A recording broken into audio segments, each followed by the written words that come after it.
이스라엘 12지파의 기원은 야곱의 생애에서 비롯된다. 훗날 이스라엘이라는 이름으로 불리게 된 그는 단순한 조상 이상의 존재였다. 그의 삶, 그의 영적 변화, 그리고 그의 자손을 통해 형성된 민족의 기틀은 단순한 이야기 그 이상을 품고 있다. 야곱은 아브라함의 손자이자 하나님의 언약을 이어받은 족장이었다. 그가 태어나기 훨씬 전 하나님은 아브라함과 언약을 맺으셨다. 그 언약은 하늘의 별처럼 셀 수 없이 많은 후손을 주시고 가나안 땅을 그들에게 유산으로 주시겠다는 약속이었다. 이 약속은 아브라함의 아들 이삭에게 이어졌고 그 다음으로 야곱에게 전해졌다. 하지만 야곱의 인생은 결코 순탄하지 않았다. 그는 이삭과 리브가 사이에서 태어난 쌍둥이 중 둘째였다. 형 에서보다 늦게 태어났지만 어머니의 계략을 통해 장자의 축복을 가로챘다. 이 속임수는 야곱 인생의 첫 전환점이 되었고 그는 형의 분노를 피해 도망쳐야 했다. 그 도피 중 야곱은 한밤 꿈에서 하늘에 닿는 사다리를 보고 그 위로 천사들이 오르락내리락하는 광경을 목격했다. 창세기 28장 12절에 기록된 이 장면은 그가 하나님의 음성을 들은 첫 순간이었다. 하나님은 그 땅을 그와 그의 자손에게 주시겠다고 약속하셨다. 그 후 야곱은 외삼촌 라반의 집으로 가서 살게 되었고 그곳에서 라헬과 레아를 아내로 맞이했다. 그는 라헬을 더 사랑했지만 당대의 관습으로 인해 두 자매와 모두 혼인하게 되었고 또 두 여종인 빌하와 실바와도 관계하여 자식을 낳았다. 이렇게 하여 야곱에게는 12아들이 태어났다. 루벤, 시므온, 레위, 유다, 이사갈, 스불론, 요셉, 베냐민, 단, 납달리, 갓, 아셀이 그들이다.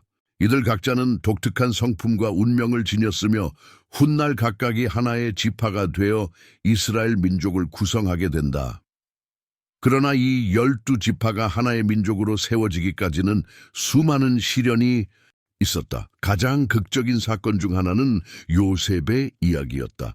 야곱의 11번째 아들인 요셉은 아버지의 총애를 받았고 이는 형제들의 심한 질투를 불러일으켰다. 결국 그들은 요셉을 노예로 팔아 이집트로 보냈다. 요셉은 이집트에서 억울한 고난을 겪었지만 하나님의 섭리로 국고를 담당하는 고위 관리로 승진하게 된다. 이는 가뭄이 들었을 때 결정적인 전환점이 된다. 가나안 땅에 기근이 찾아오자 야곱은 곡식을 사기 위해 아들들을 이집트로 보낸다. 그들은 이집트에서 국고를 관리하는 사람이 다름 아닌 요셉이라는 사실을 처음에는 알지 못했다. 여러 차례의 긴장감 넘치는 만남 끝에 요셉은 형제들에게 자신의 정체를 밝히고 결국 온 가족이 이집트로 이주하게 된다. 이 이주는 이스라엘 민족에게 있어 매우 중요한 시기의 시작을 의미한다. 야곱은 이집트에서 말년을 보내며 죽음을 앞두고 12아들을 한자리에 모아 각각에게 축복을 내렸다. 그러나 이 축복은 단순한 작별의 인사가 아니었다. 그것은 하나님이 아브라함과 이삭에게 주셨던 약속을 계승시키는 행위였고 각 아들과 그의 자손에게 주어진 운명을 예언하는 말씀이었다. 이 축복들은 창세기 49장에 자세히 기록되어 있으며 각 지파의 운명은 그들의 성격과 삶의 행보를 반영하는 예언으로 구성되어 있었다. 야곱은 죽기 전 자신을 가나안 땅에 묻어달라고 유언하였고 그 유언은 지켜졌다. 그의 죽음 이후 12아들은 번성하여 각기 지파를 이루었고 그들은 하나의 민족이 되었다. 이스라엘이라는 이름 아래에서 그들은 찬란한 승리와 치열한 시련을 모두 경험하게 된다. 야곱과 그의 자손의 이야기는 단순한 가족의 역사라기보다 하나님의 섭리와 개입을 통해 형성된 민족의 시작을 보여주는 이야기이다. 하나님은 야곱을 통해 아브라함에게 주신 언약을 성취하셨으며 그의 후손은 하나님의 구속 계획에서 중심적인 역할을 맡게 되었다.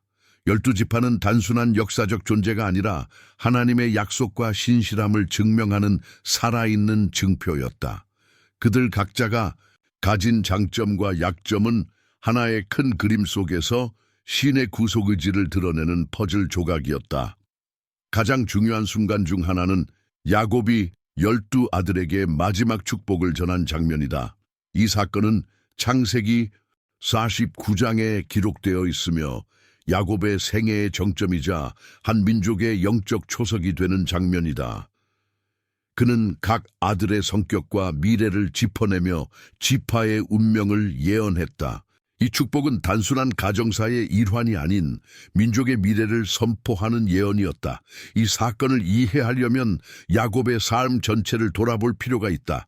그는 장자의 축복을 훔친 후 아버지의 집에서 도망쳤고 외삼촌 밑에서 긴 세월을 보냈다. 그의 삶은 속임수, 대립, 화해의 연속이었지만 동시에 하나님의 임재를 체험하는 여정이기도 했다. 베델에서 하늘과 땅을 잇는 사다리를 본 경험, 야복 강가에서 천사와 씨름한 사건, 이 모든 순간이 그를 단순한 인간에서 하나님의 계획을 깨닫는 족장으로 변화시켰다. 이제 말년을 맞이한 야곱은 이집트에서 아들들과 손자들에게 둘러싸인 채 자신이 떠날 시간이 가까워졌음을 직감하고 있었다. 그는 하나씩 아들들을 불러 마지막 축복을 나누었고 이는 단순한 유언이 아니라 하나님의 약속을 계승시키는 신성한 행위였다. 창세기 49장에서 그 장면은 서서히 펼쳐지며 각 지파의 미래에 대한 문을 열어젖힌다. 야곱은 임종이 가까워지자 아들들을 하나씩 불러 모았고 그들에게 남긴 말은 단순한 위로나 작별의 말이 아니었다. 그의 입에서 흘러나온 말은 예언적 선언이었다. 각 아들의 성격을 꿰뚫고 그들의 후손이 이스라엘 역사 속에서 어떤 운명을 걷게 될지를 드러내는 말씀이었다. 야곱은 장자 르우벤부터 시작했다. 창세기 49장 3절에서 그는 르우벤을 자신의 힘이자 처음 난 열매로 소개한다. 장자는 원래 2배의 유산과 가족을 대표하는 지도자의 자리를 받게 되어 있었지만 야곱은 곧바로 그 권리를 거두었다. 그는 르우벤을 물처럼 불안정한 자로 묘사하며 그 영예를 박탈했다. 그 이유는 과거 르우벤이 아버지의 첩이자 그의 형제단과 납달리의 어머니인 비라와 동침했기 때문이다. 이 사건은 창세기 35장 22절에 기록되어 있으며 당시 야곱은 공개적으로 언급하지 않았으나 마음 깊이 간직하고 있었던 것이다. 세월이 흐른 뒤 죽음을 앞두고 다시 그 일을 꺼내며 르우벤에게 정해진 축복이 아닌 무거운 선언을 내린다. 야곱은 그를 장자라 부르되 자제력을 잃은 자로 낙인 찍는다. 이러한 불안정한 성품은 르우벤 개인에게만 영향을 준 것이 아니라 그의 지파 전체의 운명을 결정짓게 된다. 초기에 르우벤 지파는 수적으로 강했지만 이스라엘 12지파 가운데 지도적 위치를 차지하지 못했다. 그들의 땅은 요단강 동쪽에 자리 잡았으며 외적의 침입에 더 쉽게 노출된 지역이었다. 결국 르우벤 지파는 점차 존재감을 잃어갔고 다른 지파에 흡수되며 영향력을 상실해갔다. 이어서 야곱은 시므온과 레위, 자신의 둘째와 셋째 아들을 향해 입을 열었다. 그러나 이들에게 주어진 말씀 또한 은혜로운 축복은 아니었다. 야곱은 이들을 폭력의 도구를 든 자들이라 부르며 잔혹한 분노의 기억을 끄집어냈다. 그 분노는 딸 디나가 세겜에서 치욕을 당했을 때 그 도시에 사는 모든 남자들을 학살함으로써 복수로 표출되었다. 이는 창세기 34장에서 확인할 수 있다. 그들의 행동은 가족의 명예를 지키기 위한 것이었을지 모르나 야곱은 그 과도한 분노와 잔혹성을 용납하지 않았다. 결국 그는 시므온과 레위가 이스라엘 가운데 흩어지리라고 예언했다. 이 예언은 현실에서 서로 다른 방식으로 이루어졌다. 시므온 지파는 유다 지파 안에 흡수되었고 결국 남유다 왕국의 일부로 사라져갔다. 반면 레위 지파는 분산되었지만 다른 길을 걷게 되었다. 하나님께 헌신된 지파로서 제사장직을 맡게 되었고 특정한 영토는 받지 않았으나 전국의 여러 성급에 흩어져 살며 성전 예배와 율법 교육을 담당하게 되었다. 이렇게 레위는 폭력으로 시작된 과거를 지우고 성스러운 사명을 통해 명예를 회복하게 된 것이다. 그 다음은 유다였다. 야곱은 유다에게 극적인 축복을 내린다. 그는 유다를 사자의 새끼로 비유하며 왕의 규가 그에게서 떠나지 않으며 통치자의 지팡이가 그 발 사이에서 떠나지 않으리라고 선언했다. 창세기 49장 10절에 이 말씀은 단순한 칭찬이 아니었다. 유다 지파에서 이스라엘의 왕이 나올 것이라는 예언이며 이는 다윗 왕과 그의 왕조에서 성취되었다. 그러나 이 예언은 단지 다윗의 계보에만 머물지 않는다. 유다의 혈통에서 장차올 메시아에 대한 약속이 포함되어 있었다. 실로라는 이름은 그것이 속한 이 혹은 평화를 가져올 자로 해석되며 이는 많은 학자들이 예수 그리스도를 가리킨다고 본다. 유다 지파는 왕권뿐만 아니라 전략적으로도 중요한 위치를 차지했다. 예루살렘, 즉 정치와 종교의 중심지는 유다의 땅 안에 있었고 이는 유다 지파를 이스라엘의 심장으로 만들었다. 시간이 지나 다른 지파들이 흩어지고 망했을 때에도 유다는 남유다 왕국으로서 끝까지 신앙을 지키는 중심으로 남았다. 오늘날 유대인이라는 단어가 유다에서 유래된 것만 보아도 그의 유산은 역사의 중심을 차지한다. 야곱은 이어서 스불론에 대해 언급한다. 그는 스불론이 바닷가에 거주하며 선박의 항구가 될 것이라 했다. 창세기 49장 13절의 이 말씀은 스불론의 지리적 위치를 강조한다. 실제로 스불론은 지중해에 직접 접하지는 않았지만 해안과 내륙을 잇는 무역로를 지배하고 있었기에 해상 무역과 국제교류의 중심지 역할을 했다. 이로 인해 스불론은 상업적 번영을 누렸고 이스라엘의 경제 안정에 크게 기여했다.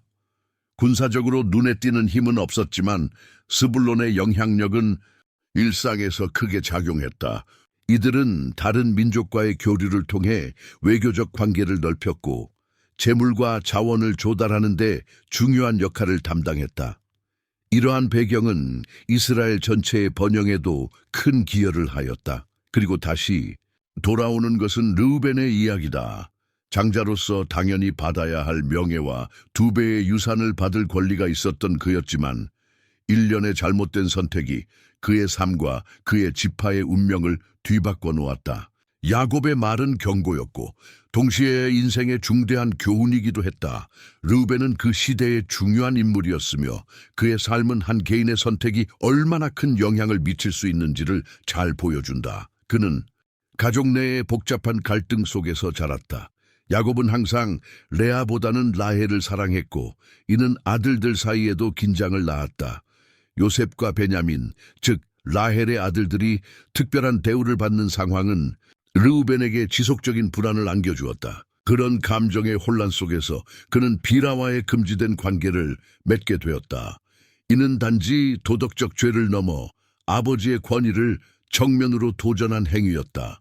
고대 문화에서 첩과의 관계는 권력 찬탈을 의미했기 때문이다. 야곱은 그 죄를 즉각 처벌하지는 않았지만 결코 잊지 않았다. 오랜 세월이 지나 죽음을 앞두고서야 그는 그 일을 끄집어내어 르우벤에게 물처럼 흔들리는 자라고 선언하며 장자의 지위를 박탈했다. 이는 단지 한 사람에 대한 판단이 아니었다. 그의 부족한 자제력은 결국 지파 전체의 몰락으로 이어졌다. 그는 때로는 형제를 구하려 했으나 끝내 그 의지를 실천에 옮기지 못하는 우유부단한 모습도 보였다. 르우벤은 요셉을 구하려는 마음에서 그를 구덩이에 던지자고 제안했다.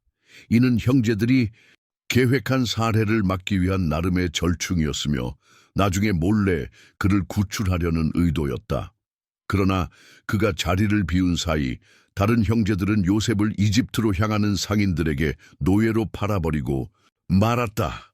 창세기 37장 21절부터 29절에 기록된 이 일은 르우벤의 성격을 적나라하게 드러낸다. 그는 선한 의도를 품었지만 결정적인 순간에 행동하지 못하는 인물이었다. 그런 우유부단함은 결국 자신의 뜻을 이루지도 못하고 형제들의 죄를 막지도 못하는 결과를 낳았다. 르우벤 지파 역시 그 조상의 성품을 반영하듯 이스라엘 역사에서 두드러진 위치를 차지하지 못했다. 초기에는 수가 많았지만 전쟁이나 정치에서 중심적인 역할을 수행하지 못했고 결국 점차 쇠퇴해갔다. 그들의 땅은 요단강 동편에 위치했는데 이는 외부 침략에 쉽게 노출되는 지리적 약점을 안고 있었다. 이러한 취약성은 반복되는 침입과 갈등으로 이어졌고 결국 르우벤 지파는 약화되었다. 주전 7세기 아시리아의 포로 시대에 르우벤 지파는 가장 먼저 포로로 끌려가 흩어졌고 이는 야곱이 예언했던 불안정함의 성취였다. 정치적 지리적으로 불안정했던 르우벤 지파는 종교적 문화적 측면에서도 그다지 두각을 나타내지 못했다. 유다, 레위, 에브라임 지파처럼 지도자나 예언자, 왕을 배출하지 못했으며 이스라엘 역사 속에서 르우벤 지파 출신의 위대한 인물은 찾아보기 어렵다. 이로 인해 그들의 존재는 점차 희미해졌고 결국 역사 속에서 거의 잊혀진 지파가 되었다. 하지만 완전히 구속 이야기에서 배제된 것은 아니었다. 신명기 33장에서 모세는 12지파에게 마지막 축복을 내리며 르우벤을 언급한다. 그는 르우벤은 살게 하시고 죽지 않게 하소서, 그 수가 적을지라도 라며 기도했다. 신명기 33장 6절. 이 기도는 하나님께서 르우벤을 완전히 버리지 않으셨음을 보여주는 장면이다. 그들의 실수와 쇠퇴에도 불구하고 하나님은 자비를 베푸시며 그들을 구속의 계획 안에 남겨두셨다. 더 나아가 에스겔서에 나타난 미래 이스라엘의 회복 장면에서도 르우벤은 다시 등장한다. 에스겔 48장 6절. 이하에서는 회복된 이스라엘 땅의 분배에 르우벤 지파가 포함되어 있다. 이는 하나님이 과거에 실패한 자들도 다시 회복시키시고 그들을 자신의 백성으로 삼으신다는 신실함의 증거이다. 르우벤의 이야기는 통제력 부족과 책임 회피가 어떤 결과를 낳는지를 보여주며 동시에 은혜와 회복의 가능성을 증언하는 이야기이기도 하다. 르우벤은 장자의 자리에 있었지만 그의 성품과 행동은 그 지위를 유지할 수 없게 만들었다. 그의 이야기는 사람의 태생이 주는 기회도 중요하지만 진정한 유산은 인격과 선택을 통해 결정된다는 깊은 교훈을 남긴다. 이제 다시 시므온과 레위로 시선을 옮겨야 한다. 야곱의 둘째와 셋째 아들인 이들은 단순한 혈통 이상의 의미를 가진 인물들이었다. 그들은 폭력과 복수로 얼룩진 사건에 깊이 관여함으로써 후손들에게도 강한 영향을 남겼다. 바로 세겜 학살 사건이었다. 이 충격적인 사건은 단지 일시적인 분노가 아니라 야곱 가문 전체의 운명에 그림자를 들이운 결정적인 분수령이었다. 시므온과 레위는 야곱과 레아 사이에서 태어났다. 그들은 라헬과 레아 사이의 치열한 경쟁 속에서 성장했다. 야곱은 언제나 라헬을 사랑했기에 레아는 아들을 통해 남편의 사랑을 얻고자 했고 이는 자녀들 간에도 묘한 감정의 긴장을 낳았다. 이 불균형한 가정 환경은 시므온과 레위에게 깊은 심리적 영향을 미쳤을 것이다. 자신들의 자리를 찾기 위해 그들은 종종 아버지의 인정과 가문의 명예에 집착하게 되었다. 그 분노는 디나 사건에서 폭발했다. 창세기 34장에 따르면 디나가 세겜 땅의 왕자에게 욕보임을 당한 후 시므온과 레위는 복수를 결심했다. 그들은 세겜과 그의 아버지 하몰에게 거짓 조건을 내걸어 도시 전체의 남자들이 할례를 받게 했다. 그리고 그들이 고통으로 움직이지 못하던 날 형제들은 도시로 들어가 모든 남성을 살해했고 세겜과 하몰도 죽였다. 이 행위는 야곱조차도 충격을 감추지 못할 정도로 잔혹한 복수였다. 야곱은 그 당시에는 공개적으로 그들을 꾸짖지 않았지만 마음 깊은 곳에 분노를 간직하고 있었다. 그리고 훗날 죽음을 앞두고 자식들에게 마지막 축복을 전할 때 그는 이 끔찍한 사건을 다시 언급했다. 창세기 49장 6절에서 그는 이렇게 말한다. 내 영혼이 그들의 모의에 참여하지 말며 내 마음이 그들의 모임에 들어가지 말지어다. 그들은 분노 중에 사람을 죽이고 그들의 기쁨으로 소의 힘줄을 끊었도다. 이는 저주에 가까운 선언이었고 결과적으로 시므온과 레위는 이스라엘 가운데 흩어질 것이라는 예언을 받게 되었다. 이 예언은 두 지파에게 각기 다른 방식으로 이루어졌다. 시므온 지파는 가나안 정복 후에 유다 지파의 땅 안에 위치하게 되었고 시간이 지나며 그 정체성과 독립성을 잃어버렸다. 역사적 기록에서도 점점 사라졌고 나중에는 인구조사에서조차 거의 언급되지 않을 정도로 미미한 존재가 되었다. 시므온은 결국 유대에 흡수되었고 그 예언은 철저히 실현되었다. 반면 레위 지파는 동일하게 흩어졌지만 전혀 다른 운명을 맞이했다.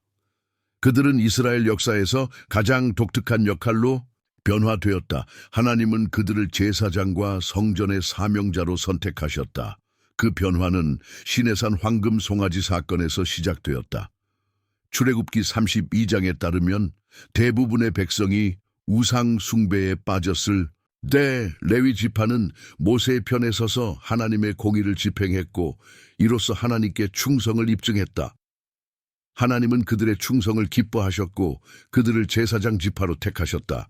그들은 땅을 분배받지 않았지만 이스라엘 전역에 흩어진 레위 성읍에서 거주하며 백성들에게 율법을 가르치고 제사와 예배를 집행하는 사명을 맡았다.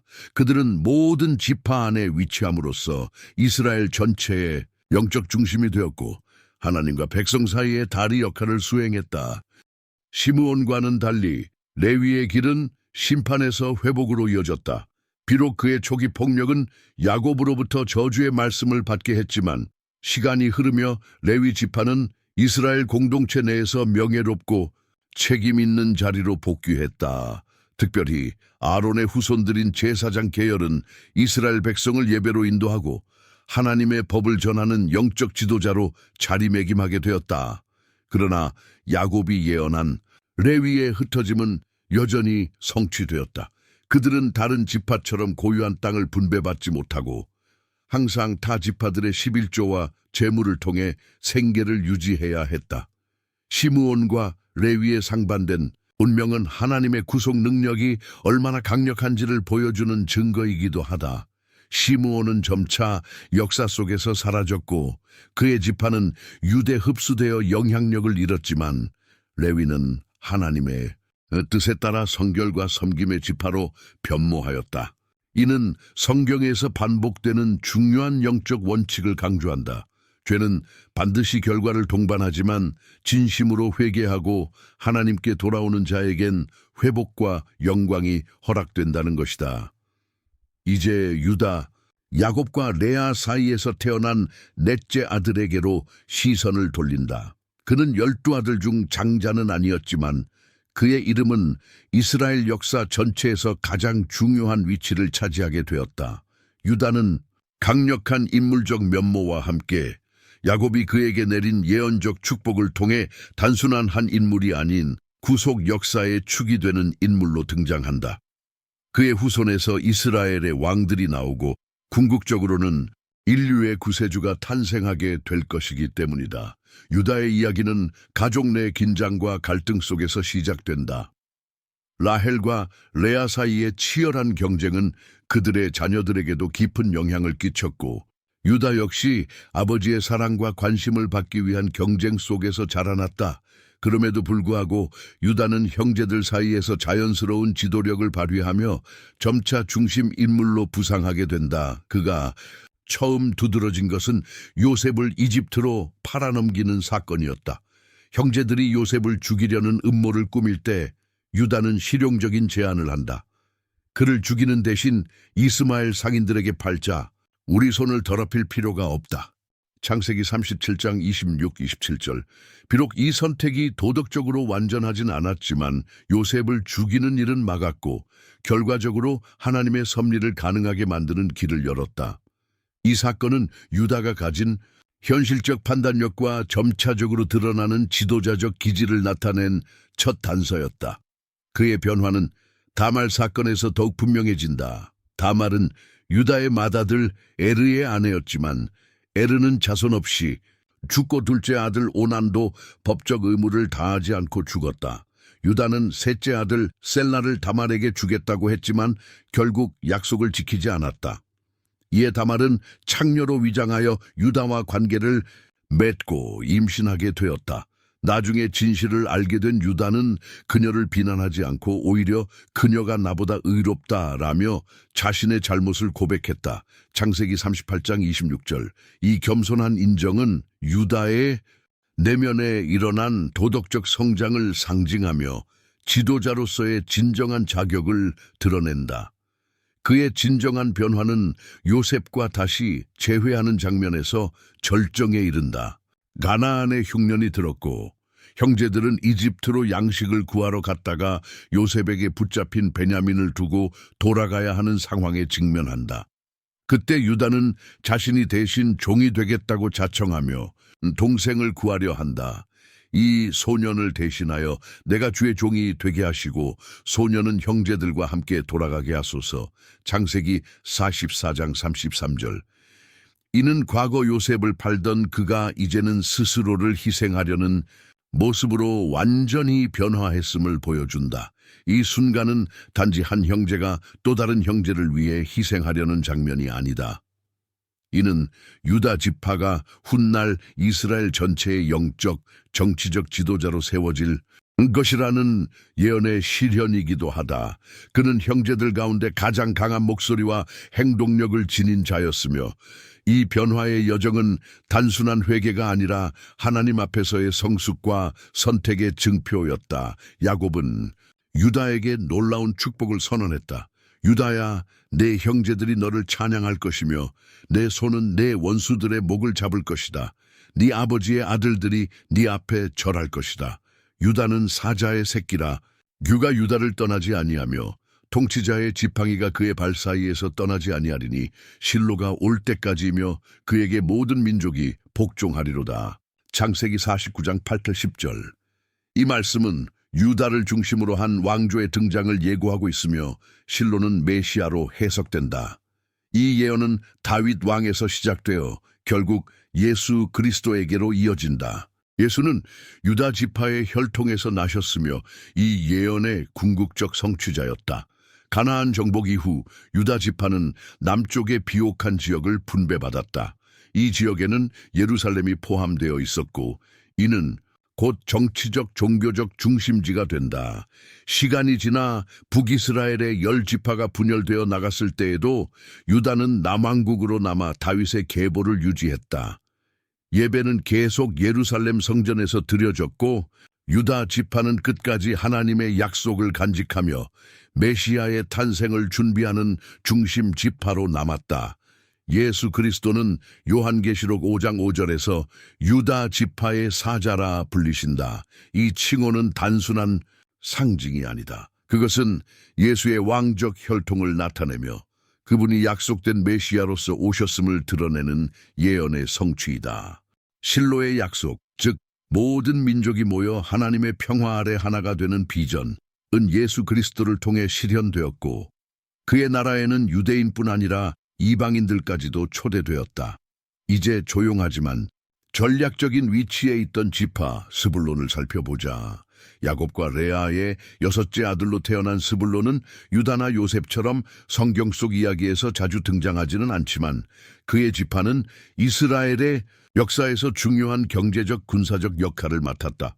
야곱이 죽음을 앞두고 자식들에게 축복할 때 스불론에게 주어진 예언은 바다와 상업에 대한 것이었다.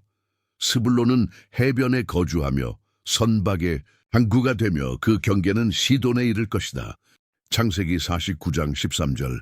이 축복은 스불론 지파가 바다와 관련된 무역과 교역을 통해 부흥할 것임을 암시한다. 실제로 스불론의 땅은 지중해 해안선에서 멀지 않은 북쪽 지역에 위치했으며 이곳은 페니키아와 시돈 같은 해양 강국들과 연결되는 주요 상업 경로에 가까웠다.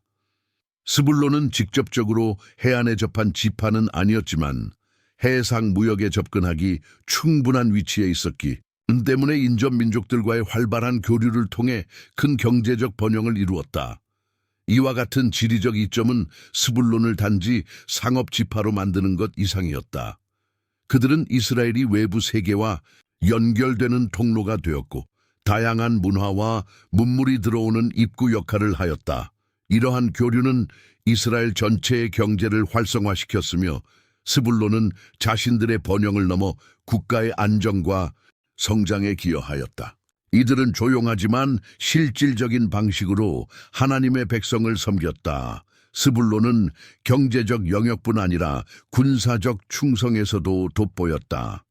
사사기 5장 18절에 기록된 대로 드보라와 바락이 시스라와의 전쟁에서 이스라엘을 결집시켰을 때 스불론 지파는 앞장서서 싸웠고 생명을 아끼지 않고 나아갔다.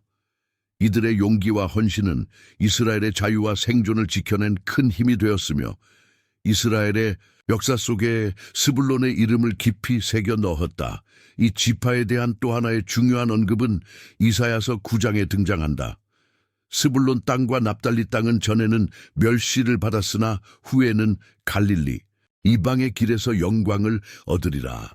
이 말씀은 메시아가 갈릴리 지역에서 빛을 발하게 될 것이라는 예언이며 이는 신약에서 예수가 갈릴리에서 사역을 시작함으로써 성취되었다. 나사렛, 가버나움, 예수께서 자라나고 사역하셨던 도시들은 모두 스불론과 납달리의 옛 지역이었다. 이것은 단지 지리적 사실에 불과한 것이 아니다. 스불론은 그리스도의 복음이 뿌리를 내린 땅이며 그의 기적과 말씀을 가장 먼저 목격한 땅이었다. 예수님의 사역의 시작점이 스불론의 땅이라는 사실은 이 조용한 지파가 구속사의 중심 무대에 서게 되었음을 의미한다. 비록 스불론은 유다나 에브라임처럼 왕을 배출하거나 정치적 중심이 되지는 못했지만 그들은 경제와 군사 그리고 복음의 전파라는 측면에서 깊은 흔적을 남겼다. 이스라엘의 번영과 안정을 위해 묵묵히 헌신한 이 지파는 하나님의 신실한 약속의 증거이자 작아 보일지라도 하나님의 계획 안에서 각 지파가 가진 독특한 역할이 얼마나 소중한지를 상기시킨다. 계시록과 예언서들이 묘사하는 마지막 날의 회복 장면 속에서도 스불론은 잊히지 않는다. 그 지파는 최후의 구속과 회복의 순간에 다시 등장하며 하나님께서 과거의 명성과 크기에 상관없이 모든 지파를 기억하시고 회복시키신다는 진리를 드러낸다. 이제는 잊혀졌을지 모르지만 스불론은 그 조용한 충성과 희생으로 이스라엘을 지탱했던 숨은 주춧돌이었다. 경제, 군사 그리고 복음의 씨앗이 뿌려진 땅, 그곳이 바로 스불론이었다. 요셉이 이스라엘의 정치적 운명을 바꾸는 중대한 인물로 떠오른 반면 그의 형 이사갈은 조용하지만 깊은 영향을 남긴 인물로 평가된다. 야곱이 임종을 앞두고 아들들에게 남긴 마지막 축복에서 이사갈은 강한 나귀로 비유되었다. 이사갈은 건장한 나귀로 우리 사이에 눕고 쉴 곳이 좋고 땅이 아름다움을 보고 어깨를 내어 무거운 짐을 메고 노동에 복종하였다. 창세기 49장 14, 15절. 이 간단해 보이는 묘사는 이사갈 지파의 성품과 미래를 해석하는 데 있어 매우 중요한 상징을 담고 있다. 고대 사회에서 나귀는 농사와 운송에서 없어서는 안 될 존재였다. 건장한 나귀라는 표현은 이사갈 지파가 얼마나 성실하고 인내심 있게 땅을 일구며 노동에 헌신했는지를 상징한다. 그들은 겸손하게 어깨를 내어 짐을 지고 다른 지파들의 생계를 책임지는 역할까지 수행했다. 전쟁과 정복으로 명성을 얻은 지파들과는 달리 이사갈은 땀 흘리는 노동과 농업 생산을 통해 이스라엘 전역에 안정과 풍요를 제공했다.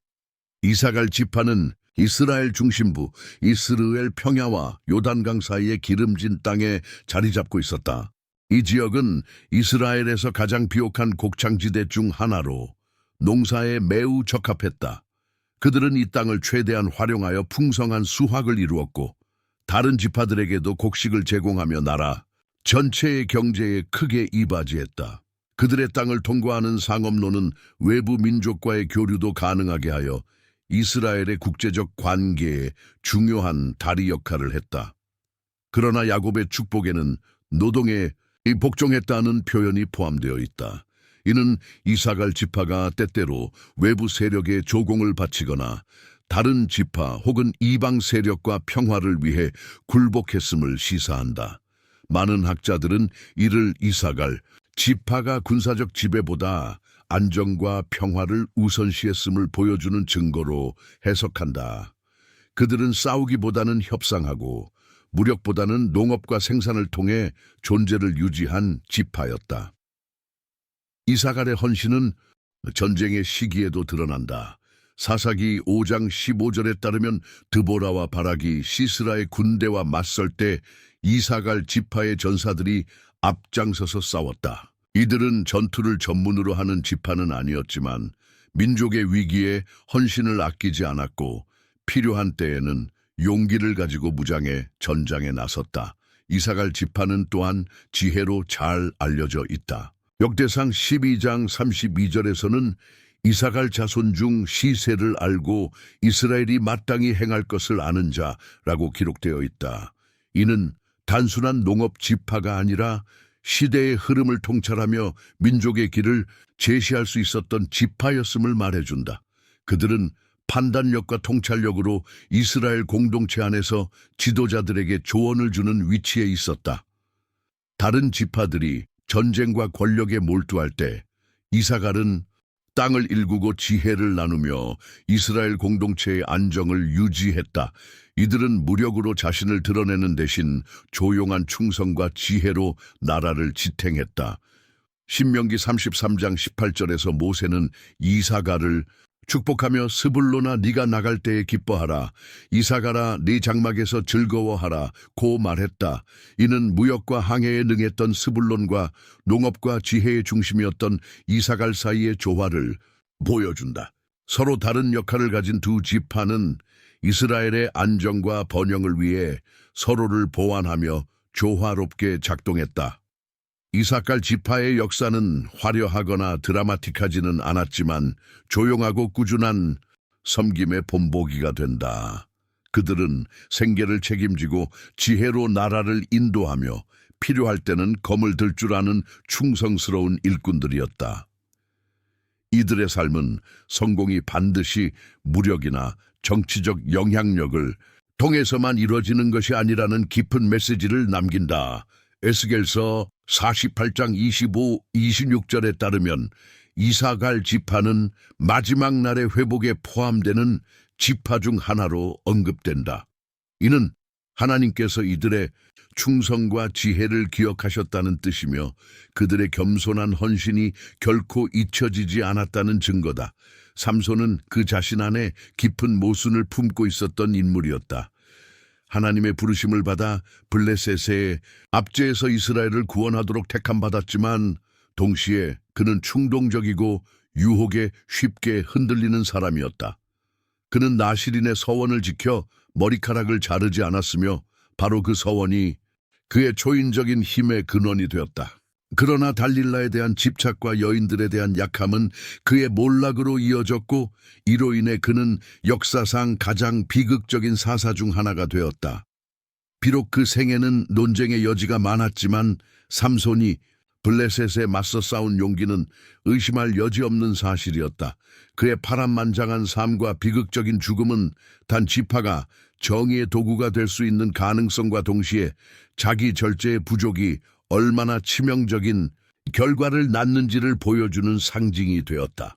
단지파는 지리적으로도 중요한 위치에 있었다. 원래 그들은 지중해 연안 근처 에브라임과 유다 사이에 땅을 할당받았으나 블레셋과 가나안 부족들의 강한 저항에 부딪히며 그 땅을 온전히 정복하지 못했다. 결국 많은 단 지파 사람들이 북쪽으로 이주하여 라이스라는 선급을 정복하고 그곳의 이름을 단으로 바꾸었다. 사사기장 이 북쪽으로의 이동은 단지 영토 재배치 이상의 의미를 가졌다. 이 새로운 정착지에서 단 지파는 한 우상을 탈취해 그것을 숭배의 대상으로 삼았고 이는 이스라엘 공동체의 영적 순결성에 큰 상처를 입히는 행위였다. 사사기 18장 31절은 이 우상 숭배가 단 지파의 시작이었으며 이로 인해 이후 이스라엘 역사 속에서 영적 타락의 중심지가 되었다고 기록한다. 단 지파는 왕상 12장에서 북이스라엘의 첫 왕 여로보암이 황금 송아지 2개를 세워 숭배하게 할 때 그중 하나의 장소로 선택되었다. 베델과 더불어 다는 우상 숭배의 중심지로 자리매김하였고, 이로 인해 이스라엘은 하나님의 길에서 멀어졌고 결국 심판을 피할 수 없게 되었다. 단 지파는 원래 정의와 판결의 상징이었으나 그들은 유혹에 무너져 우상 숭배의 대명사로 전락하고 말았다. 그러나 단 지파의 이야기는 단순히 실패로 끝나지 않는다. 단은 이스라엘의 북쪽 국경에 위치하며 이방의 침략으로부터 나라를 지키는 수호자의 역할도 했다. 그들의 지리는 외부 문명과의 접촉이 잦았고, 이는 그들이 우상 숭배에 빠진 원인 중 하나가 되었을 수 있다. 하지만 동시에 그들은 방어선의 전초기지로서 이스라엘을 수없이 방어해왔다. 요한계시록 7장에서 마지막 날 하나님의 인을 받는 12지파 목록에서 단 지파는 언급되지 않는다. 이 누락은 많은 신학적 추측을 불러일으켰다. 일부는 단 지파의 부재가 그들의 우상 숭배 때문이라고 보고 하나님의 백성에서 제외된 상징으로 해석한다. 그러나 이와는 반대로 에스겔 48장에서는 단 지파가 마지막 회복의 장면에서 다시 등장하며 그들에게도 다시 땅이 분배된다고 예언된다. 이는 하나님께서 과거의 실수에도 불구하고 회복의 기회를 주시는 분임을 보여준다. 이제 용맹의 지파 가스로 이야기를 옮긴다. 갓은 야곱과 실바 사이에서 태어난 7번째 아들이며 그의 지파는 전쟁과 용기로 이름을 떨쳤다.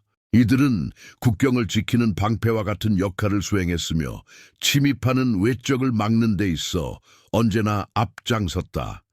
갓 지파는 야곱이 임종 직전 내린 축복에서도 강한 전사로 묘사된다. 갓은 군대에 공격을 받으나 마침내 그들을 공격하리라. 창세기 장절. 이는 그들이 수없이 전쟁에 휘말릴 운명이지만 결국에는 승리를 거두게 될 것이라는 뜻이다. 모세 또한 갓 지파를 칭찬했다. 신명기 33장 20분 21절에서 그는 갓을 사제 비유하며 갓은 사자처럼 쉬면서 팔과 머리를 찢는 자로다고 선언했다. 이는 그들이 얼마나 강력하고 용맹한 전사였는지를 상징한다. 그들은 단지 자신의 영토를 지키는 데 그치지 않고 이스라엘 전쟁의 선봉장 역할까지 수행했다. 갓 지파의 또 하나의 특징은 요단강 동편의 땅을 요구했다는 점이다. 루벤, 므낫세 반 지파와 함께 그들은 약속의 땅을 건너기 전 요단강 동편의 평야 지대를 요구하며 그곳에 정착했다. 그곳은 가축 방목에 적합한 기름진 들판이었고 그들의 경제는 목축에 의존했다. 그러나 이 위치는 동시에 외부적의 공격에 쉽게 노출된 취약한 지점이기도 했다. 아몬 족속이나 모압 족속의 침입은 그들을 끊임없이 시험에 빠뜨렸지만 갓 지파는 언제나 싸우는 자들이었다. 역대상 장절은 그들을 이렇게 묘사한다. 갓 자손 중에서 이스라엘의 전쟁에 능한 자들이 다윗에게로 왔는데 그들은 사자 같은 얼굴을 하고 산에서 달리는 노루처럼 빠른 자들이더라. 이 묘사는 단지 외형적인 용맹을 말하는 것이 아니라 갓 지파 전사들의 철저한 훈련과 민첩한 전술, 그리고 영토 방어에 대한 강한 책임감을 반영한다. 이들은 전쟁에 능한 자들이었고 하나님과 백성을 위해 자신의 생명을 아끼지 않는 전사들이었다. 모세는 갓, 루벤, 므낫세 반 지파가 요단강 동쪽에 정착하는 것을 허락했지만 한 가지 조건을 달았다. 그들의 용사들은 요단강을 건너 이스라엘의 다른 지파들과 함께 약속의 땅 가나안을 정복해야 한다는 것이었다. 갓 지파는 이 약속을 충실히 이행했고 여호수아의 지휘 아래 가나안 정복 전쟁에 적극 참여했다. 이는 그들이 비록 주류 이스라엘 땅 밖에 정착했더라도 하나님의 백성의 일원으로서 하나 되고자 하는 충성과 연대를 잊지 않았음을 보여주는 장면이었다. 그러나 요단강 동편이라는 위치는 가색의 축복과 함께 끊임없는 도전을 가져왔다. 그 지역은 암몬 족속과 모압 족속, 여러 이방 민족들의 끊임없는 공격 대상이 되었고 갓은 자신의 영토를 지키기 위해 계속해서 싸워야만 했다. 이러한 외부 압력은 갓 지파를 더욱 강인한 전사들로 단련시켰지만 동시에 우상 숭배나 이방 신앙과 같은 외부 문화의 영향을 받기 쉬운 환경에 놓이게 했다. 그럼에도 불구하고 갓은 끝까지 하나님과 이스라엘 공동체에 충성스러운 지파로 남았다. 다윗이 아직 사울에게 쫓기던 시절 갓의 용사들은 그를 왕으로 인정하고 그에게로 나아가 함께 싸웠다. 그들은 이스라엘 역사상 가장 위대한 전투 부대 중 하나로 손꼽히며 다윗 왕국의 경계를 확립하는 데 결정적인 기여를 했다. 이는 갓 지파가 올바른 지도자를 식별하고 그에 헌신할 수 있는 지혜와 충심을 지녔음을 나타낸다.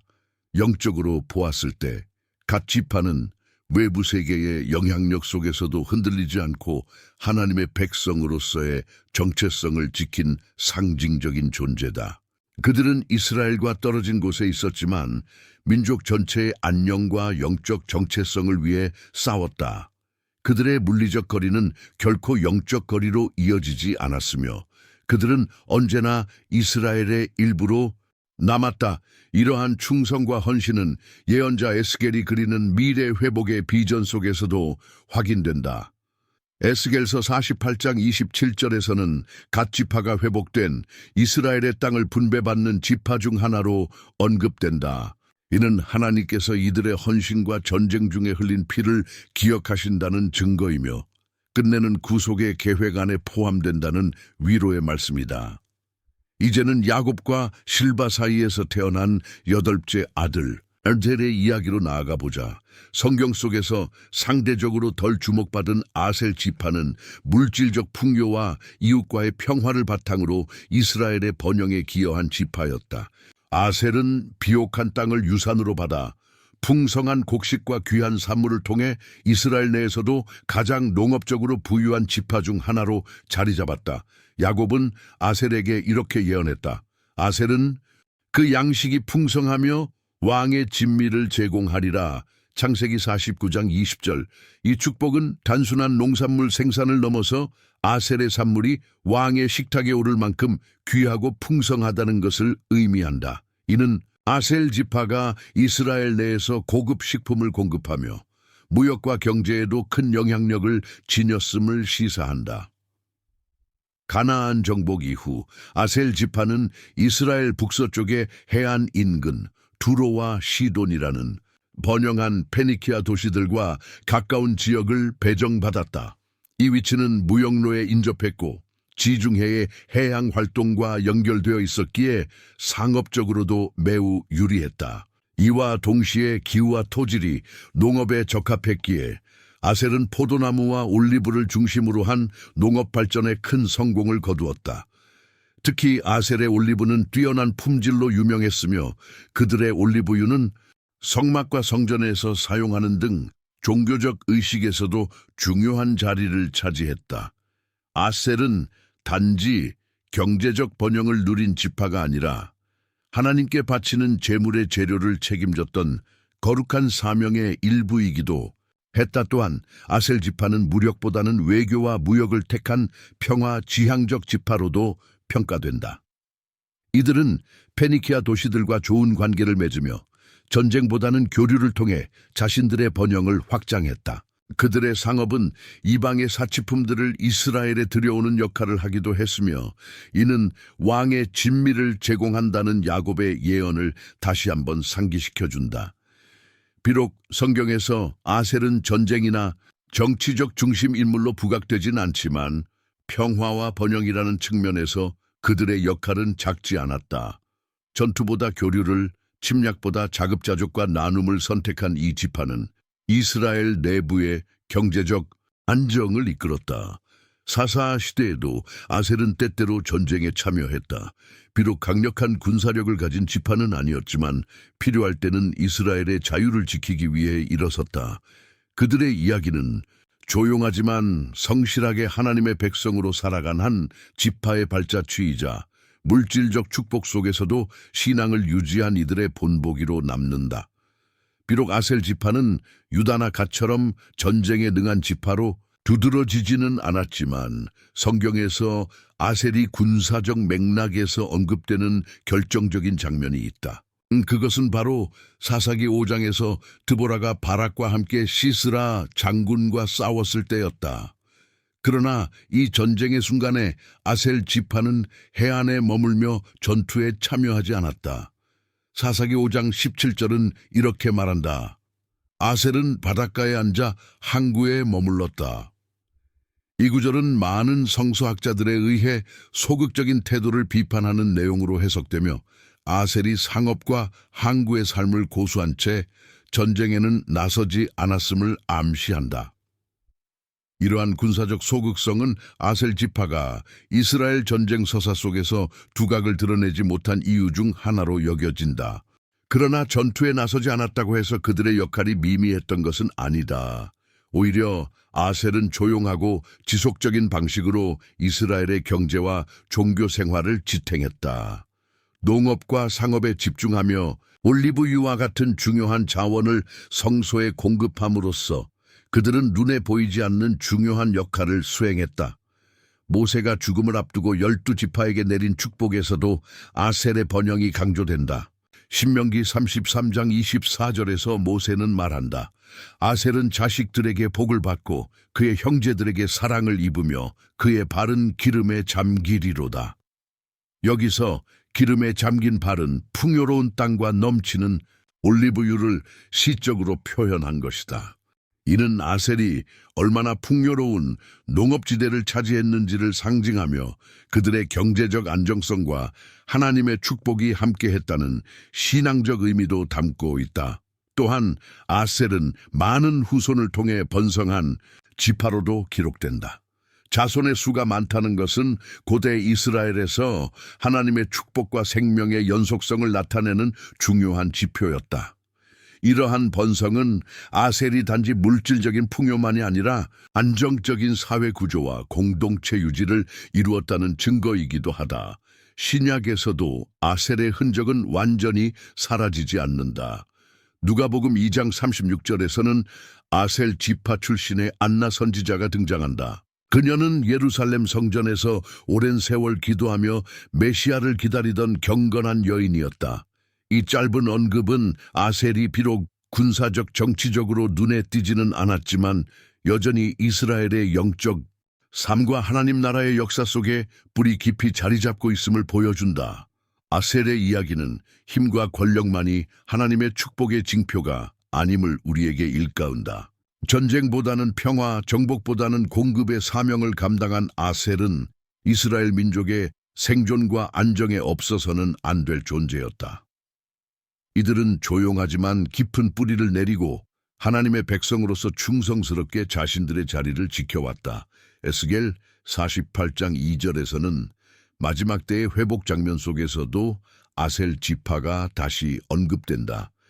이는 그들이 하나님의 구속 계획에서 배제되지 않았음을 보여주며 그들의 평화로운 삶과 농업적 충성이 결코 헛되지 않았음을 증언한다. 이제 네프탈리, 야곱과 비라 사이에서 태어난 6째 아들의 이야기로 넘어간다. 네프탈리 지파는 그 수가 많지는 않았지만 날렵함, 민첩성, 그리고 전장에서의 용기로 이스라엘 역사에 깊은 인상을 남겼다. 야곱은 네프탈리에게 다음과 같이 축복했다. 네프탈리는 노인 암사슴이라 아름다운 말을 바라리로다. 창세기 49장 21절. 이 암사슴은 고대 히브리시에서 우아함과 민첩함의 상징이며 네프탈리 지파가 얼마나 빠르고 기민하게 행동하는지를 비유한 것이다. 아름다운 말이라는 표현은 단지 언어적 아름다움을 넘어 설득력 있는 지혜 혹은 하나님의 뜻을 전하는 사명의 표현으로 해석되기도 한다. 이 두 속성은 전시나 평화, 시기 모두에서 중요한 역할을 할 수 있는 자질이었다. 네프탈리는 가나안 정복 이후 갈릴리 북쪽 험준한 산악지대와 골짜기로 이루어진 영토를 할당받았다.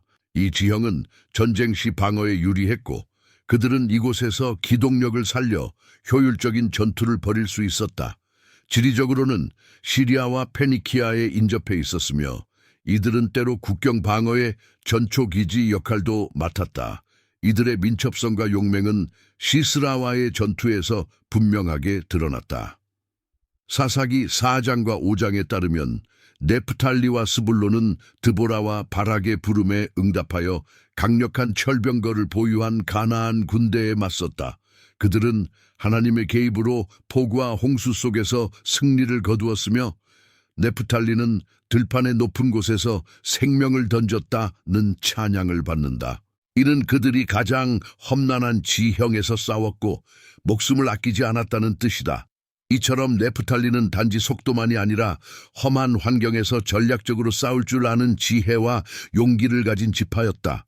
모세도 신명기 33장에서 그들을 축복하며 네프탈리는 은혜에 만족하고 여호와의 복에 충만하리로다고 선언했다. 이는 물질적 복뿐 아니라 하나님과의 친밀한 관계를 의미하는 영적 축복의 선포였다. 모세는 죽음을 앞두고 납달리 지파에 대해 이렇게 축복했다. 납달리는 은혜로 충만하고 여호와의 복으로 가득 차 서쪽과 남쪽을 소유하리로다. 신명기 33장 23절. 이 말씀은 단순한 축복 이상의 의미를 품고 있다. 그것은 납달리가 받은 땅의 아름다움, 비옥함, 그리고 전략적 위치를 상징하며 그 지파가 역사 속에서 얼마나 중요한 역할을 했는지를 암시한다. 갈릴리 호수 주변에 자리 잡은 납달리 지파의 땅은 곡물이 잘 자라고 교역로가 지나가는 곳이었다. 이 땅은 이스라엘 북부에서 가장 기름지고 다채로운 자연 환경을 지닌 지역 중 하나였으며 주변 민족과의 무역을 통해 번성할 수 있는 기반이 되었다. 이 지역은 단지 물질적 풍요를 넘어 구속사의 무대가 되었다. 이사야 9장 1절의 예언은 갈릴리와 납달리 땅에 대한 하나님의 회복을 선언하며 이방인의 갈릴리가 메시아의 빛을 가장 먼저 보게 될 것이라 했다. 이 말씀은 예수님의 생애와 사역에서 완전히 성취된다.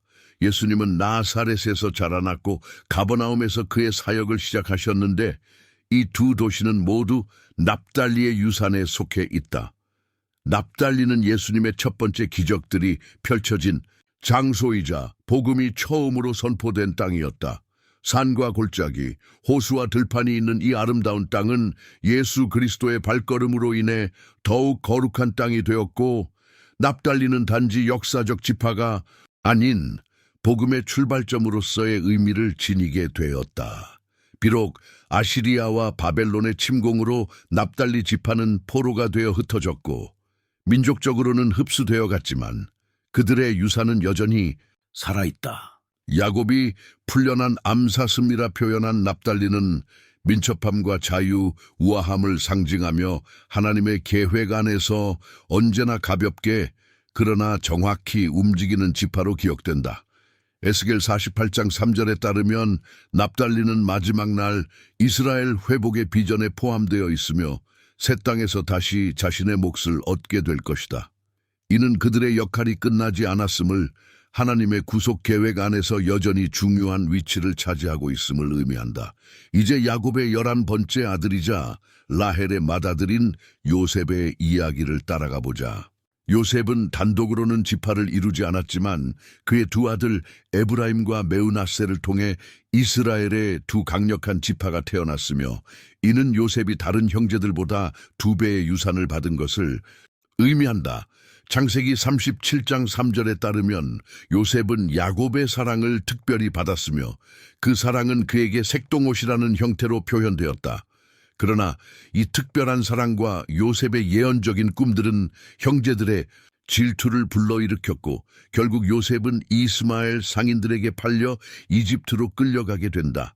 이집트에서의 요셉의 이야기는 고난과 구원의 서사이다. 그는 보디발의 집에서 종으로 일하다 누명을 쓰고 감옥에 갇혔으나 하나님이 주신 꿈 해석의 지혜로 파라오에게 발탁되어 이집트의 총리 자리에 오르게 된다. 그는 가뭄의 시기를 대비해 나라를 구했고 동시에 가나안에 있던 자신의 가족까지 구원하는 열쇠가 되었다. 창세기 50장 20절에서 요셉은 형제들에게 이렇게 말한다. 당신들은 나를 해하려 하였으나 하나님은 그것을 선으로 바꾸사 오늘과 같이 많은 백성의 생명을 구원하게 하셨나이다. 이 말씀은 구속사의 중심에 있는 하나님의 섭리와 용서의 힘을 잘 보여준다. 야곱은 죽음을 앞두고 요셉에게 다른 형제들과는 달리 특별한 축복을 내린다. 그의 두 아들 에브라임과 메으나세는 야곱에게 손자이면서도 자식처럼 여겨졌으며 창세기 48장 5절에서는 이들이 야곱의 직접적인 상속자가 된다고 선언된다. 이는 요셉이 장자의 권리를 받은 것으로 일반적으로는 장자에게 주어지는 2배의 유산을 요셉이 받은 셈이다. 야곱이 에브라임과 메으나세에게 축복을 내릴 때 그는 의도적으로 손을 엇갈려 오른손을 어린 아들 에브라임에게 얹었다. 요셉이 이를 바로잡으려 했으나 야곱은 고개를 저으며 하나님의 뜻이 에브라임에게 더 큰 축복을 주는 것이라 확언했다. 그의 후손이 여러 민족을 이루게 되리라. 창세기 48장 19절. 이러한 축복의 전환은 성경에서 반복되는 주제 중 하나로 종종 작은 자가 큰 자를 앞서는 패턴을 따라간다. 야곱 자신도 에서보다 먼저 복을 받은 바 있으며 이 예언은 에브라임이 이스라엘 역사 속에서 가장 영향력 있는 지파 중 하나가 되도록 이끈다. 가나안 정복 이후 에브라임과 메으나세는 각각의 영토를 받아 독립된 지파로 확립된다. 므낫세는 요단강을 사이에 두고 동서 양쪽의 땅을 할당받았으며 이를 통해 넓은 영토를 확보하게 되었다. 반면 에브라임은 이스라엘의 중심부, 역사적 중요성이 큰 세겜을 포함한 지역을 차지하게 되었고 이는 그들의 정치적 군사적 부상을 가속화했다. 여호수아는 에브라임 지파 출신으로 모세의 후계자로서 이스라엘 백성을 인도했고 이는 에브라임이 이스라엘 초기 역사에서 중심적 위치를 차지하는 계기가 되었다. 이후 사사시대와 왕국시대 동안 에브라임은 북이스라엘의 중심 지파가 되었고 때로는 에브라임이라는 이름이 북이스라엘 전체를 대표하는 용어로 쓰이기도 했다. 하지만 이러한 두드러진 위치는 다른 지파들과의 긴장을 낳았으며 특히 유다와의 경쟁은 이스라엘 왕국이 분열되는 배경 중 하나가 되었다. 북왕국은 결국 기원전 8세기 아시리아에 의해 정복당했고 에브라임과 메으나세를 포함한 많은 지파들이 포로로 끌려가 흩어졌다. 역사 전반에 걸쳐 에브라임과 메으나세 지파는 단순히 요셉의 후손이라는 차원을 넘어 이스라엘 내에서 정치적 영적 영향력을 지속적으로 발휘해왔다. 예언서들과 이스라엘 회복에 대한 약속들 속에서 이 두 지파가 계속 언급된다는 사실은 그들의 역할이 단순히 과거에 머물러 있지 않음을 보여준다. 그들은 하나님의 구속 계획에서 중심적인 위치를 차지했고 이스라엘 전체의 흐름을 형성하는 데 큰 기여를 했다. 에브라임 지파의 영적 중심지인 세겜은 여호수아가 백성과 함께 하나님의 언약을 갱신한 장소였다. 여호수아 24장에서 그는 이스라엘 백성 앞에 서서 그들의 조상이 섬기던 우상을 버리고 오직 여호와만을 섬기기로 결단하자고 촉구했다. 세겜은 또한 도피성 중 하나로 지정되어 정의와 안전을 상징하는 도시이기도 했다. 이것은 에브라임 지파가 단지 정치적 중심이 아니라 영적 중심지로서도 기능했음을 보여준다. 요셉의 유산은 두 아들을 통해 더욱 풍성하게 확장되었다. 요셉은 직접 지파를 세우지 않았지만 에브라임과 메으나세라는 두 지파를 통해 이스라엘 역사 속에서 가장 강력한 영향력을 행사했다. 이 두 지파는 요셉에게 주어진 2배의 축복의 상징이었으며 하나님의 신실하신 구속 계획의 실현을 보여주는 증거이기도 했다.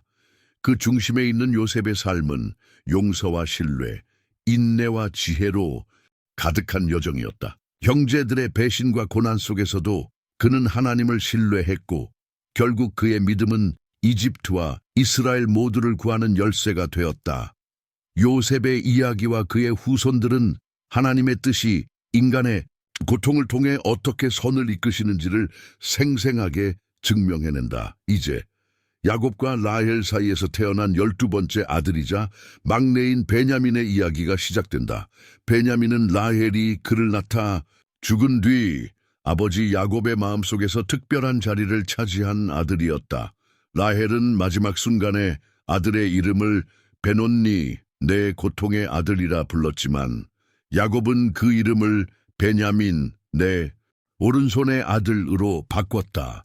창세기 35장 18절. 이 이름의 전환은 단순한 언어적 변화를 넘어서 야곱이 깊은 슬픔 속에서도 아들에게 희망과 긍정의 의미를 부여하려 했음을 보여준다. 요셉을 잃었다고 믿었던 야곱에게 베냐민은 가장 소중한 존재가 되었고, 이는 그의 보호 본능과 감정적 반응 속에서도 드러난다. 창세기 42장 36절에서 야곱은 베냐민을 이집트로 데려가야 한다는 소식에 깊은 슬픔과 두려움을 표현한다. 요셉도 없어지고 시므온도 없어졌거늘 이제는 베냐민까지 빼앗으려 하느냐. 베냐민은 단지 야곱의 사랑받는 아들이 아니라 훗날 강력한 군사력을 자랑하는 지파의 조상이 된다. 야곱은 임종 전 베냐민을 이렇게 축복했다. 베냐민은 물어뜯는 이리로다. 아침에는 먹이를 먹고 저녁에는 탈취한 것을 나누리로다. 창세기 49장 27절. 이 표현은 베냐민 지파가 전쟁에서 얼마나 잔인하고 날카로운 전투력을 가졌는지를 상징적으로 보여준다.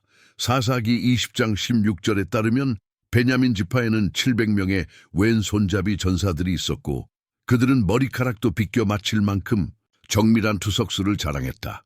이 전투 기술은 그들이 수적으로는 소수였지만 전장에서 절대 과소평가할 수 없는 지파임을 보여준다.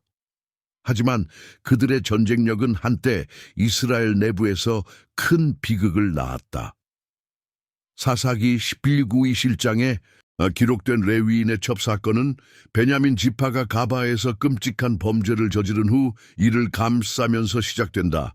이에 분노한 다른 11지파는 베냐민을 처벌하려 전쟁을 벌였고 이 전쟁에서 베냐민은 수차례 승리하였으나 결국 대패하게 된다. 단 600명만이 살아남았고 이들을 위해 이스라엘은 특별한 방식으로 결혼 상대를 제공하여 지파의 계보를 잇게 했다. 이 비극적 사건에도 불구하고 베냐민 지파는 회복되었고 이후 이스라엘 역사에서 중요한 위치를 차지했다. 사울, 이스라엘 최초의 왕이 바로 이 지파에서 나왔다는 사실은 베냐민의 회복과 하나님 앞에서의 재정립을 상징한다. 기스의 아들 사울은 베냐민 지파 출신으로 하나님께서 선지자 사무엘을 통해 이스라엘의 초대 왕으로 선택하신 인물이었다. 작은 지파 출신이었던 베냐민에서 왕이 세워졌다는 것은 상징적인 의미를 담고 있었다. 이는 과거 멸망 직전까지 갔던 지파도 여전히 하나님 앞에서 위대한 지도력과 사명을 품을 수 있음을 보여주는 사건이었다. 사울은 뛰어난 군사 지도자로서 이스라엘의 여러 원수들, 특히 블레셋과의 전쟁에서 여러 차례 승리를 거두었다. 그러나 그의 왕권은 하나님의 명령을 거스른 불순종으로 인해 붕괴되었고 결국 다윗이 유다 지파에서 왕으로 부름받는 계기가 되었다. 사울의 몰락에도 불구하고 베냐민 지파는 유다 지파와의 동맹을 지키며 남왕국 유대에 충성했다. 이 동맹은 북왕국 이스라엘이 여로보암을 중심으로 10지파로 분열되는 가운데서도 굳건히 유지되었고 예루살렘과 유다 왕국의 안정을 도왔다.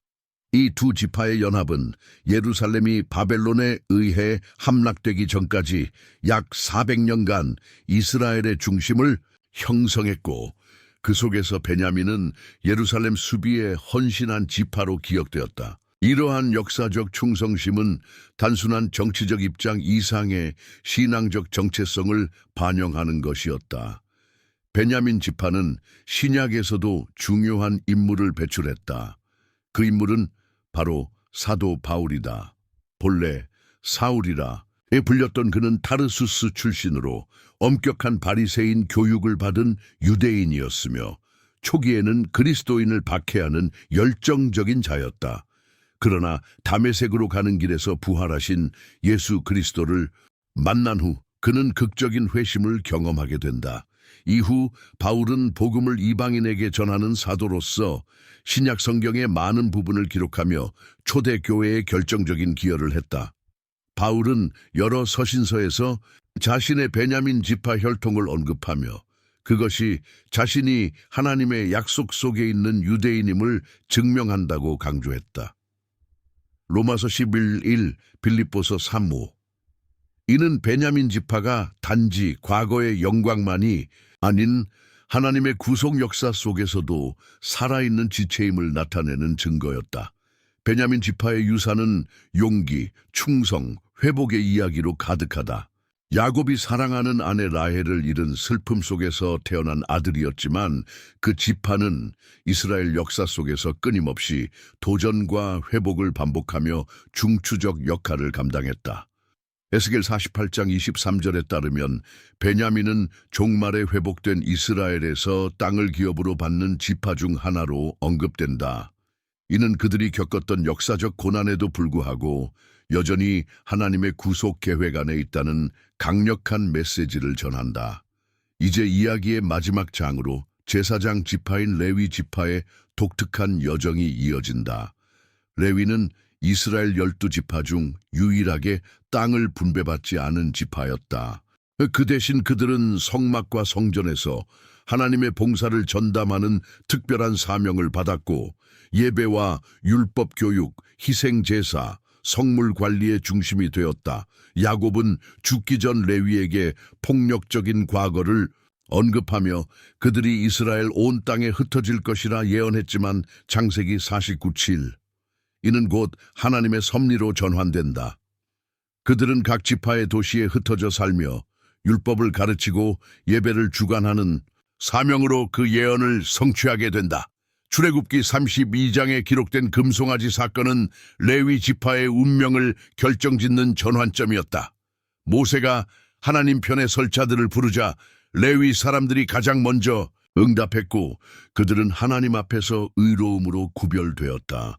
이후로 하나님은 레위 지파를 성전과 성막 봉사에 전념하게 하셨고 아론과 그의 후손들은 제사장의 직분을 맡게 되었다. 레위 지파는 땅을 분배받지 않고 하나님 자신이 너희의 분깃이요 기업이니라 하신 말씀 민수기 18:20처럼 오직 하나님께 의지하는 삶을 살았다. 이들은 이스라엘 백성의 11조와 제물로 생활을 유지했고 나릴 8개의 레위 도시에서 흩어져 봉사하였다. 그들의 역할은 단지 제사와 제물에 국한되지 않았다. 신명기 33장 10절에서 모세는 그들이 야곱에게 주의 법도를 가르치며 이스라엘에게 주의 율법을 전하리로다 라며 레위의 교육적 사명 또한 강조하였다. 다윗 시대의 성전 준비가 본격화되면서 레위 지파는 더욱 조직적으로 재편되었고 솔로몬의 성전에서도 중심 역할을 맡았다. 그들은 희생제사, 향의 분향, 예배 음악, 절기 예배 등에서 필수적 역할을 감당하며 예루살렘 성전의 신성함을 유지했다. 하지만 레위 지파도 타락한 왕들 시대에 흔들렸다. 일부는 우상 숭배에 참여하며 본연의 사명을 잃어버렸지만 요시야 왕 때의 개혁처럼 경건한 레위인들은 예배를 회복시키는 데 중요한 역할을 수행했다. 포로기 이후 에스라와 느헤미야의 지도 아래 레위인들은 다시 율법 교육과 성전 정비에 앞장서며 신앙의 정체성을 회복했다. 신약에서는 제사장의 역할이 예수 그리스도의 희생을 통해 완성되며 새롭게 해석된다. 히브리서 7장에 따르면 예수는 아론의 계보가 아닌 멜기세덱의 반차를 따르는 새롭고 더 우월한 대제사장으로 등장하며 단번에 완전한 제사를 드림으로써 레위 제사장직의 한계를 초월하셨다. 그럼에도 불구하고 레위 지파의 봉사와 가르침은 메시아의 오심을 위한 길을 준비하는 사명으로서 귀중했다. 에스겔 44장 10, 14절에 기록된 메시아 왕국 시대의 회복 비전 속에서도 레위인들은 다시 성전에서 봉사하게 된다. 이스라엘의 12지파, 곧 야곱의 아들들과 그 후손들은 단지 가계나 영토 개념을 넘어 신앙과 문화, 구속의 역사 속에서 독특한 역할을 감당한 살아있는 이야기들이다. 그들은 하나님의 약속과 징계, 축복과 경고를 동시에 담고 있으며 지금도 그 의미는 계속해서 해석되고 기억되고 있다.